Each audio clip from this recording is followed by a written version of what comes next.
দিচ্ছে, আরামে স্বাচ্ছন্দ্যে রয়েছে।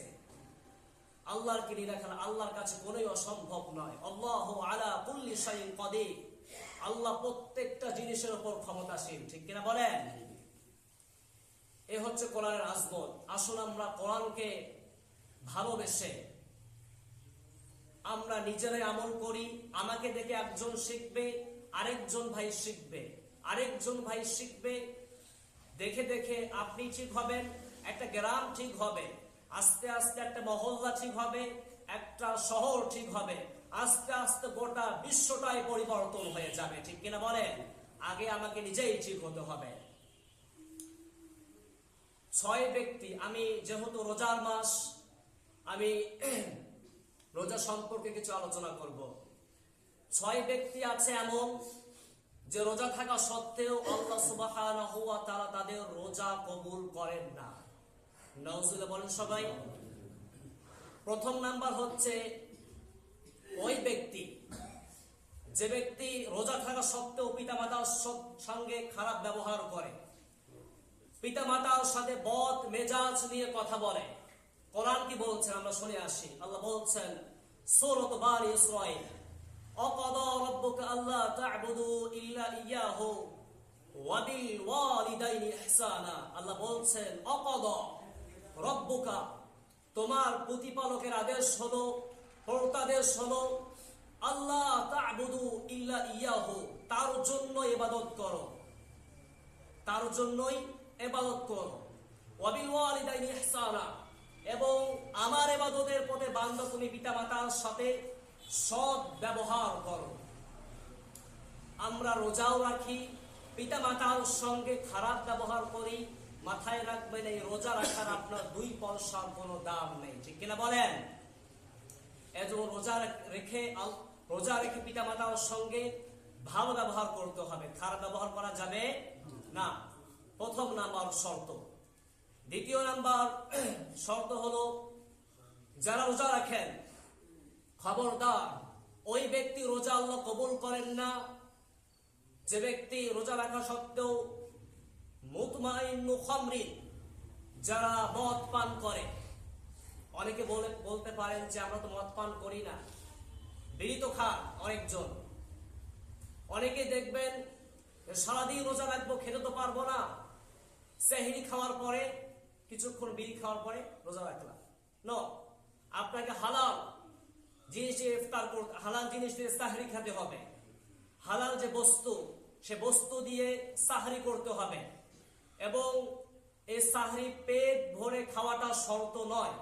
এটা এক ঢোক পানি হতে পারে, একটা খেজুরও হতে পারে। হাদিসে আসছে, বুখারী শরীফে হাদিসে আসছে যে তোমরা সাহরি করো, সাহরিতে আল্লাহ বরকত রেখেছেন। সুবহানাল্লাহ বলেন সবাই। তো দ্বিতীয় নাম্বার শর্ত হলো যে আমাদের কোনো বিড়ি, সিগারেট এগুলো খাওয়া যাবে না। তৃতীয় নাম্বার শর্ত হলো, আল্লাহ ওই ব্যক্তি রোজা কবুল করেন না যে ব্যক্তি আত্মীয়তার সম্পর্ক ছিন্ন করে। কি করে? আত্মীয়তার সম্পর্ক ছিন্ন করে। রাসূলুল্লাহ সাল্লাল্লাহু আলাইহি ওয়াসাল্লাম বলছেন, লা ইয়াদখুলুল জান্নাতা কাতিয়া, ওই ব্যক্তি আল্লাহর জান্নাতে এন্টার করতে পারবে না যে ব্যক্তি আত্মীয়তার সম্পর্ক ছিন্ন করে।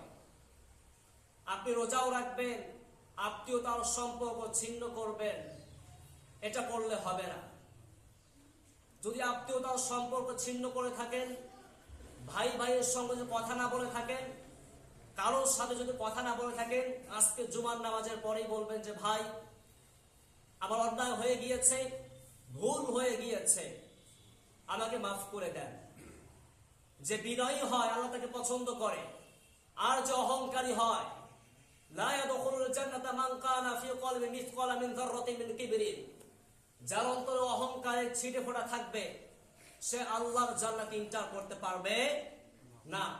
আল্লাহ তাকে নিক্ষিপ্ত করবেন জাহান্নামে।